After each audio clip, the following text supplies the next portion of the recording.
The once unstoppable Reman Galactic Empire groveled at the feet of humanity, begging for forgiveness.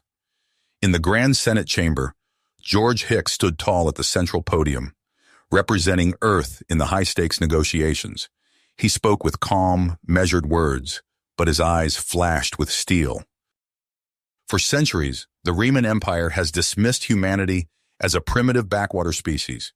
You've exploited our resources, suppressed our development, and treated us as second-class citizens in our own star systems.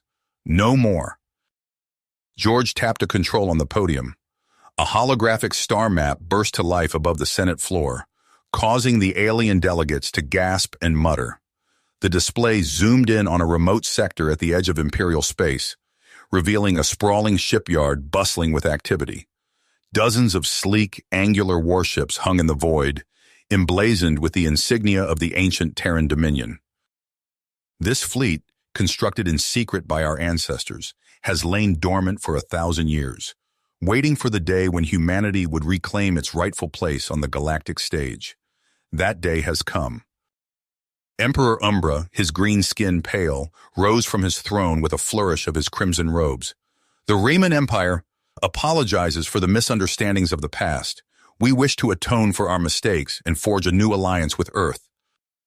George met Umbra's gaze, not fooled by the Emperor's honeyed words. The revelation of the ancient fleet had shifted the balance of power in the galaxy, and navigating the dangerous political currents would require all of George's diplomatic skill. Humanity's future among the stars hung in the balance. One misstep could spell disaster, but if they played their hand wisely, a new golden age awaited. In the heart of the Reman capital, the High Council chamber buzzed with tension as Emperor Umbra swept into the room, his crimson robes billowing. The councilors, a mix of green-skinned Remans and representatives from vassal species, fell silent as Umbra took his seat at the head of the long curved table. "The humans have played their hand," Umbra said, his voice tight with controlled anger. "This ancient fleet changes everything. We must act quickly and decisively to counter this threat." Lord Zion, the Empire's spy master, leaned forward, his dark eyes glinting. "I have a plan, Your Majesty. We offer the humans generous reparations and trade deals, a show of contrition to lull them into complacency. Meanwhile, my operatives will infiltrate their installations and steal the secrets of their advanced technology." Umbra nodded, a slow smile spreading across his face. "See that it is done, Lord Zion. We cannot allow the humans to eclipse us." As the council debated the details of the plan, George Hicks found himself thrust into a whirlwind of negotiations and political maneuvering. He leveraged humanity's newfound strength to wring concessions from the Empire, securing exclusive mining rights on resource-rich worlds and establishing a permanent human embassy on the Reman homeworld. The embassy quickly became a hub of activity as human diplomats and entrepreneurs poured in, eager to take advantage of the new opportunities. They navigated the maze of alien customs and political intrigue with a mix of excitement and trepidation, aware that one misstep could have dire consequences. Emperor Umbra, putting on a show of contrition, invited George to a lavish state dinner at his palace.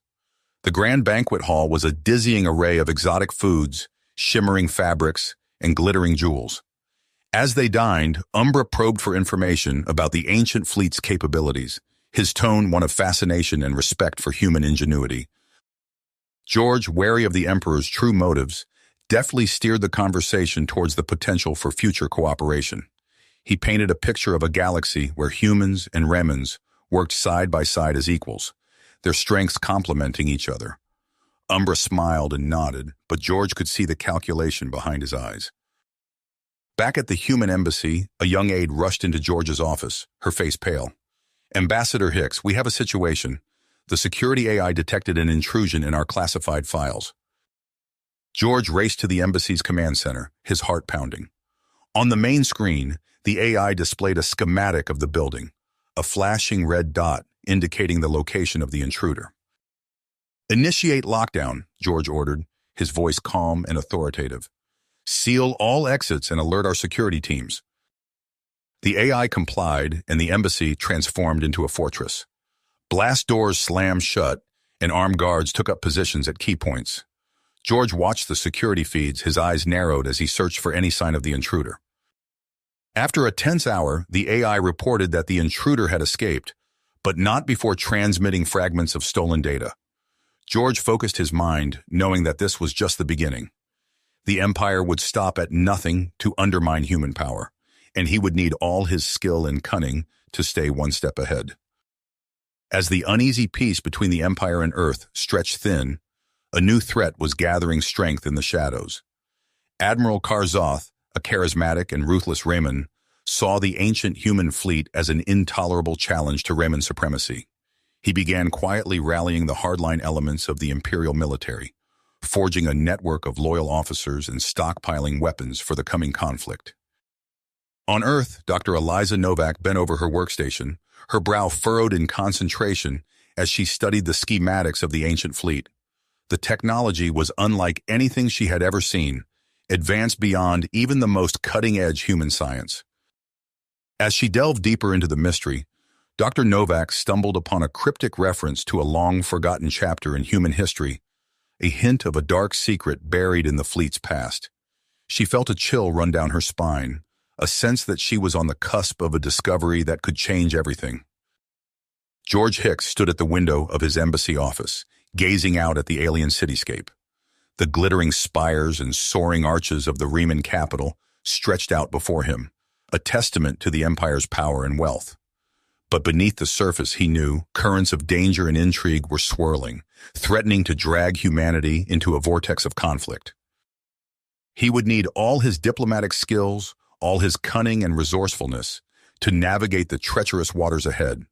The fate of Earth and of the galaxy itself hung in the balance. George squared his shoulders, ready to face the challenges to come. The game was afoot, and he would not rest until humanity's place among the stars was secured. The delicate peace between humanity and the Raymond Empire shattered like glass. Along the border of human and imperial space, skirmishes erupted with alarming frequency. George Hicks watched helplessly as years of careful diplomacy unraveled in a matter of days. His communicator chirped urgently. "Ambassador, we've lost contact with the Starlight Venture." The aide's voice crackled with static. "It was a civilian transport, sir. The Imperials opened fire without warning." George's stomach twisted. He knew Admiral Karzoth's fingerprints were all over this. The hardline Riemann commander had been itching for a fight, and now he had one. Before George could formulate a response, another report came in. This time, it was human warships that had struck, destroying an Imperial supply convoy. The situation was spiraling out of control. "We need to arrange talks immediately," George said, his mind racing. "Get me a secure channel to the moderate Imperial factions. We have to stop this before—" The world exploded in a shower of sparks and twisted metal. George's shuttle lurched violently, alarms blaring. Through the view screen, he glimpsed sleek Riemann fighters swooping past, weapons blazing. "Evasive maneuvers!" Marcus Stone, George's aide and closest friend, shouted to the pilot. The shuttle banked hard, narrowly avoiding another barrage. But they weren't quick enough. A blast rocked the ship, and George felt himself flung from his seat. His head slammed against a bulkhead, and darkness swallowed him. He awoke to acrid smoke and flashing emergency lights. "Marcus?" George called out, coughing. He dragged himself to his feet, horror dawning as he saw the still form of his friend, half buried beneath fallen debris. "No, no, no," George muttered, frantically checking for a pulse. There was nothing. Marcus was gone. Grief and rage warred within him as George stumbled from the wreckage of the shuttle. He barely registered the rescue team that swarmed around him, their voices a dull roar in his ears. All he could see was Marcus's face, forever stilled. The journey back to Earth passed in a haze. George found himself standing before the United Earth Council, his hands clenched into fists as he recounted the attack. "We must respond with caution," George urged, fighting to keep his voice steady. "Further escalation could lead to all-out war. We need to pursue diplomatic channels. Find a way to—" "Diplomatic channels?" Senator Ethan Voss interrupted, his face flushed with anger. The Raymonds just murdered our people in cold blood. We have the ancient fleet at our disposal. It's time we showed the Empire what real power looks like. George watched in dismay as the council members nodded along with Voss's warmongering. His pleas for restraint fell on deaf ears. Within hours, human warships surged across the border. The weapons of the ancient fleet, dormant for a millennium, roared to life. Imperial bases and shipyards crumbled under the onslaught. In the command center, George watched the carnage unfold on massive holoscreens. Each explosion sent a fresh wave of nausea through him. This wasn't justice, it was vengeance, pure and simple. A junior officer approached, holding out a datapad. "Sir, we've received an encrypted transmission. Origin unknown, but it's addressed to you personally." George's eyes widened as he scanned the message. It detailed Admiral Karzoth's plans for a massive counterattack, one that could cripple Earth's defenses. But more than that, it hinted at a deeper conspiracy, a cabal of Raymond elites manipulating events from the shadows. He needed answers, and he knew just where to start. George hurried to Dr. Eliza Novak's lab, his mind racing. The xenoarchaeologist looked up from her workstation, surprise etched on her face. "Ambassador Hicks, what's going on?" George handed her the datapad. "I need your help, Doctor. I think the key to stopping this war might be hidden in the history of the ancient fleet." As Eliza pored over the data, her expression grew grave. "This is remarkable and terrifying." She pulled up a holographic display, ancient star charts flickering to life. "Look at these patterns, the conflict that led to the fleet's creation. It mirrors our current situation almost exactly." George leaned in, his breath catching. "You mean?" Eliza nodded grimly. "History isn't just rhyming, Ambassador. It's repeating itself. And if we don't find a way to break the cycle..." The lab's lighting suddenly shifted to a pulsing red. An alarm blared, and a computerized voice rang out. "Alert! Unidentified vessels detected entering the system. All personnel report to battle stations." George and Eliza shared a look of dread. Karzoth's counterattack had begun. The first salvo of Karzoth's forces tore through Earth's outer defense grid, shattering satellites and vaporizing automated defense platforms. George's communicator buzzed urgently. "Ambassador, we need you in the war room immediately," came the clipped voice of General Hawthorne. As George sprinted through the corridors of the Earth Defense Command, alarms blared and personnel rushed to their stations. He burst into the war room, a cavernous space dominated by holographic displays, showing the unfolding battle. "Status report," George demanded, his eyes scanning the tactical readouts. General Hawthorne's face was grim. "It's worse than we feared. Karzoth's ships are equipped with some kind of AI-assisted targeting system. They're tearing through our defenses like they're not even there." George watched in horror as red icons representing human ships winked out one by one. A cold dread settled in his stomach as he realized the full extent of Karzoth's treachery. "We need to activate the ancient fleet," Senator Voss shouted, his face flushed with anger.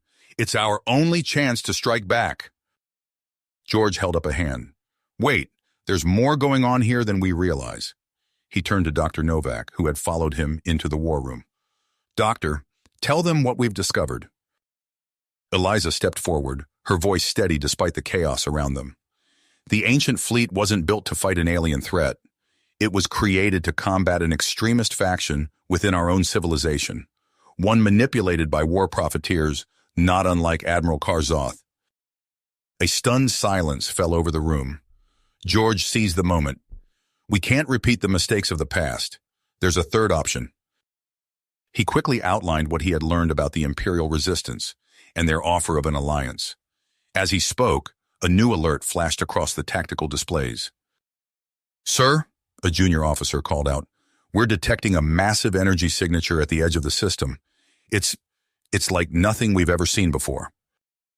The main view screen shifted, showing a vast armada of sleek, biomechanical ships emerging from hyperspace. Their designs were eerily familiar, yet far more advanced than anything in the ancient human fleet. "The cybernetic race," Eliza breathed. "They've returned." George's mind raced. He turned to face the assembled leaders of Earth. We're out of time. We need to make a choice now. Do we stand alone against two overwhelmingly powerful forces? Or do we take a chance on an alliance that could save us all? For a moment, no one spoke. Then General Hawthorne stepped forward. I say we fight alongside the Imperial resistance. It's our best shot at survival. One by one, the other leaders nodded their agreement. George felt a weight lift from his shoulders. All right, let's make it happen. The next hours were a blur of frantic activity. George coordinated with the Imperial resistance, arranging for their forces to rendezvous with the human fleet. Meanwhile, Dr. Novak worked tirelessly to unlock more secrets of the ancient ships, hoping to find an edge against the cybernetic invaders. As the combined human and Imperial loyalist fleet prepared for battle, George found himself on the bridge of the flagship. Through the view screen, he could see Kar-Zoth's forces engaged in a brutal firefight with the cybernetic armada. All ships, this is Ambassador Hicks, George said, his voice carried across the entire fleet. We face not one, but two enemies today, but we also have an opportunity to break the cycle of violence that has plagued our civilizations for millennia. Stand together, fight with honor, and we can forge a new future for all our peoples. With that, he gave the order to engage. The ancient human ships surged forward, their weapons blazing with long-dormant power. Alongside them, the Imperial resistance vessels unleashed salvos of energy that cut through Kar-Zoth's ships like paper. The battle raged across the star system, a dizzying dance of destruction and tactical maneuvering. George watched in awe as human and Imperial pilots flew in perfect sync, covering each other's blind spots and focusing their fire on key targets. But even as they made headway against Kar-Zoth's forces, the cybernetic fleet loomed ever closer. Their ships seemed to absorb conventional weapons fire, regenerating almost as quickly as they were damaged. We need a new strategy, George muttered, his mind racing. He turned to Dr. Novak, who was poring over data from the ancient fleet systems. Anything? Eliza's eyes lit up. I think I've found something. The ancient ships have a subsystem designed to disrupt AI networks. If we can modify it to target the cybernetic fleet's communication protocols. George nodded. Do it, and get me a direct line to the Imperial Resistance Commander. We're going to need perfect coordination to pull this off. As Eliza worked, George outlined the plan to both human and Imperial forces. It was a risky move, but it was their only chance to turn the tide of the battle. The modified ancient ships moved into position, forming a spearhead aimed at the heart of the cybernetic fleet. At George's signal, they activated the disruptive field, sending waves of energy washing over the enemy vessels. For a moment, nothing seemed to happen. Then, one by one, the cybernetic ships began to falter. Their perfect formation broke apart as their network collapsed. Now, George shouted, all ships concentrate fire on the flagship. A storm of energy lanced out from the combined fleet, hammering the massive cybernetic vessel. Its defenses, cut off from the hive mind, crumbled under the assault. As the flagship exploded in a blinding flash, the rest of the cybernetic fleet seemed to lose cohesion. Some ships simply powered down, while others began to retreat. But there was no time to celebrate. Kar-Zoth's remaining forces, seeing their chance, launched a desperate attack on the human Imperial alliance. George gripped the arms of his chair as the ship rocked from a near miss. This isn't over yet, he said grimly, watching as the battle entered its final bloody phase. The humanity's defiance shuddered as another volley of Riemann fire slammed into its shields. George gripped the command chair, his fingers tightening. Shields at 30% and falling, a technician called out. George's eyes darted between tactical displays. Concentrate fire on Kar-Zoth's dreadnought. We need to punch a hole in their line. The ancient human ships responded, their weapons lancing out with impossible precision. George allowed himself a small smile as he saw the Imperial resistance vessels moving in perfect sync with the human fleet. A violent explosion rocked the bridge. Sparks showered from ruptured conduits as acrid smoke filled the air. George stumbled to his feet, coughing. Ambassador, Dr. Novak's voice crackled over the comms. The cybernetic ships are adapting to our disruptive field. We're losing our advantage. Before George could respond, a deafening screech of tearing metal filled the air. He turned to see a cybernetic boarding party cutting through the sealed bridge doors. "All hands, prepare for close-quarters combat," George shouted, drawing his sidearm. He caught sight of Dr. Novak, her face pale with shock. "Eliza, get to the escape pods. Now!" As Novak hesitated, George locked eyes with her. "Go! We need your knowledge to survive this. I'll buy you time." She nodded, understanding etched on her features, and fled the bridge. George took cover behind a console as the first cybernetic warriors breached the entrance. The bridge erupted into chaos. Human and alien Marines fought side by side against the relentless cyborg onslaught. Pulse rifles crackled, filling the air with ozone and the scent of burning circuitry. George fired his weapon again and again, each shot finding its mark. But for every cybernetic soldier that fell, 2 more took its place. "Sir!" a young lieutenant shouted over the din of battle. "Dr. Novak's pod has launched successfully." George allowed himself a moment of relief before refocusing on the fight. He knew their stand was doomed, but every second they held out gave the fleet a chance to regroup. Suddenly, the view screen flared with blinding light. The ancient ship's plasma lances had activated, slicing through the cybernetic fleet without effort. "Now's our chance," George yelled. "All ships, reform the defensive perimeter." As the human and Imperial vessels maneuvered into position, Kar-Zoth's forces found themselves caught in a deadly crossfire. George watched with grim satisfaction as the Raymond ships were torn apart by the combined firepower of the Allied fleet. The bridge of the Humanity's Defiance was a scene of carnage. Bodies of humans, aliens, and cyborgs lay strewn across the deck. The few surviving crew members rallied around George, forming a last line of defense. Through the shattered view screen, George saw the massive form of the cybernetic command ship looming before them. It dwarfed even the largest vessels in the Allied fleet, its hull filled with weaponry. "Status report," George demanded, his voice hoarse from shouting orders. A bloodied tactical officer looked up from her console. "Sir, we've suffered heavy casualties. Most of our ships are operating on emergency power. We have maybe one good shot left before—" Her words were cut off as another blast rocked the ship. George's mind raced, weighing their options. He knew what had to be done. "Open a channel to all remaining ancient human ships," he ordered. The comms officer nodded, her fingers flying over the controls. George took a deep breath, steeling himself for what came next. "This is Ambassador Hicks to all ancient fleet vessels. Prepare to overload your power cores on my mark. We're going to hit that command ship with everything we've got." He paused, looking at the faces of his crew.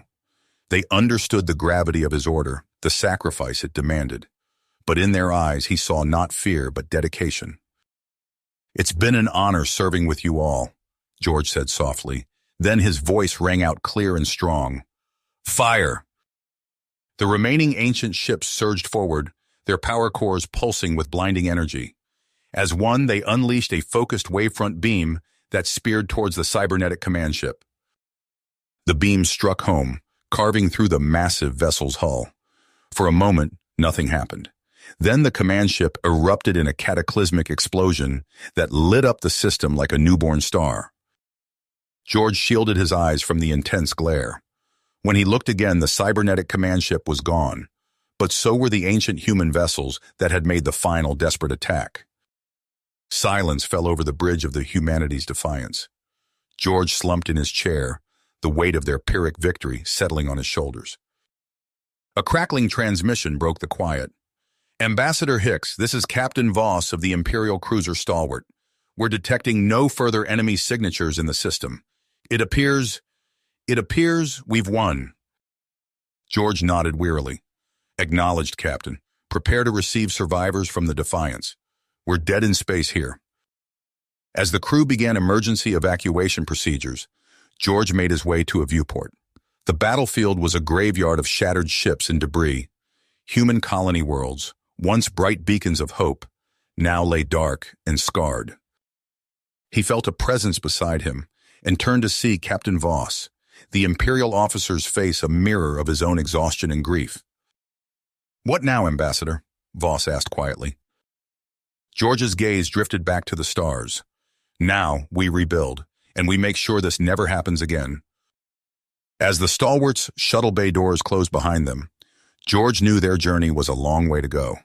The real work, the work of peace, was just beginning.